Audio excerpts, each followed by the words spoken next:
কম্পাসকে ফাঁসানোর জন্য নতুন প্ল্যান করে মুক্তি, মাহি, অরিন এবং মোনালিসাকে নিয়ে। মুক্তির প্ল্যান অনুযায়ী মাহিকে ঋষিকার মোবাইল থেকে কম্পাসকে টেক্সট করে যে, ছোট বৌদি আমি ভীষণ অসুস্থ, বাড়ির অবস্থায় কাউকে ডাকতে ইচ্ছে করছে না, প্লিজ আমার ঘরে আসবে। সেটা শুনে কম্পাস ছুটে চলে যায় ঋষিকার ঘরে। এবার, ঋষিকা তুমি তো সুস্থই আছো, কিন্তু আমার কাছে টেক্সট করলে?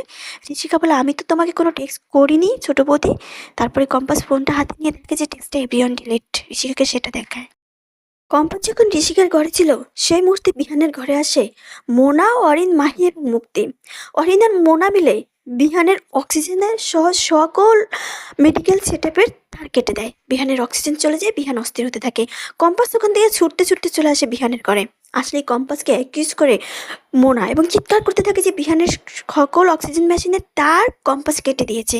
তারপরে সেখানে সে মুক্তি যোগ দিয়ে বলে যে, তোমার কি এমন গোপন কথা বিহান জেনে ফেলেছিল, যার জন্য তুমি বিহানকে একবার মারার চেষ্টা করে পারোনি, আবার মারতে চাইছো?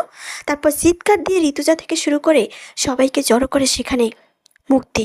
তারপরে সেখানে ঋতুজা এসে বলে যে, কি বলছিস তুই এসব? বলে, হ্যাঁ, কম্পাস আবার বিহানকে মারতে চাইছে, আর তুই তার হাতেই বিহানের দায়িত্ব দিয়েছিস।